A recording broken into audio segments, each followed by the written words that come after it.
Hello, Plymouth Park UMC church family. It's Marcus. I wanted to reach out again about our generosity and financial planning for 2024. These cards were mailed out to you. We've had them in worship. There's also a link to where you can fill this form out online. There's a QR code on the back of the card where you can fill that out as well. This coming Sunday is October 1st when we're hoping to receive as many of these as possible. I wanted to give you a quick update as we're getting close to that time. So far, we are so blessed to have heard from 49 households where folks have increased giving or kept things the same. We have new pledges. Over $334,000 has already been estimated for our budget for next year. And I am so grateful for that. And I know that there are more of you who are going to participate in that for our ministries for the coming year.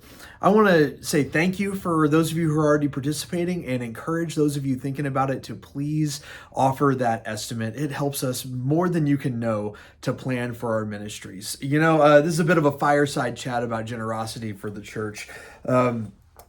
So many folks I've talked to over the last few years want to know, how can we help our church? How can we help our church grow? How can we help our church make an impact in the community? How can we help our church reach young families? How can we help our church be known for something good in the world? You can pray, you can be present, you can participate in what's going on, and you can support the work of the church through your generosity. All of those things make the biggest difference for our church to be as healthy as possible and as vital as possible. All of this is predicated on us loving one another, loving God, and seeking that vision of God's love together. I've absolutely seen times where folks have been concerned about a direction of a church I've served, or maybe even this church, or there's been concerns about trust. And unfortunately, when that happens, sometimes folks will say, well, I don't know what's going on. I'm not sure I trust what's happening. I'm not going to give.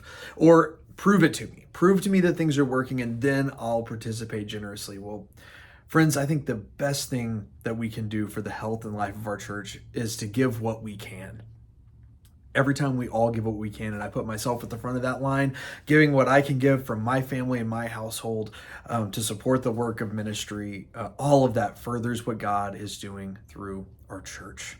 I've already shared some stories about how more than 3 times as many kids are participating in our church than there were a few years ago. More than twice as many young people in our youth group are participating on a regular basis than a few years ago.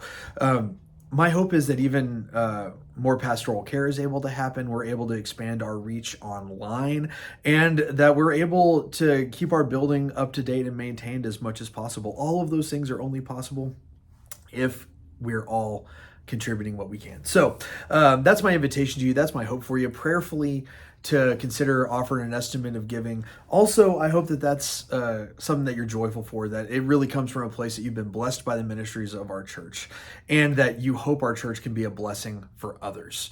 We talked about that this past week, that we are called to be good ancestors, how Bishop Reuben Sines has talked about that for our conferences.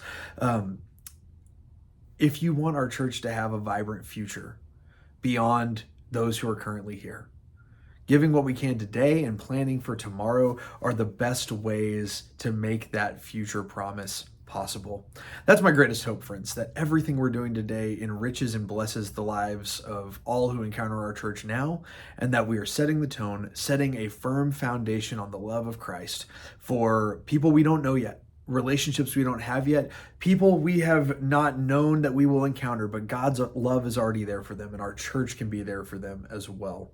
Thank you for considering this invitation. Thank you so much for those who have already responded, for those who are thinking about responding, for anyone who will respond, to help us plan for the best year ahead that we can, and to really set the tone for the years to come. I look forward to worshiping with you this weekend. We'll see you soon. Peace.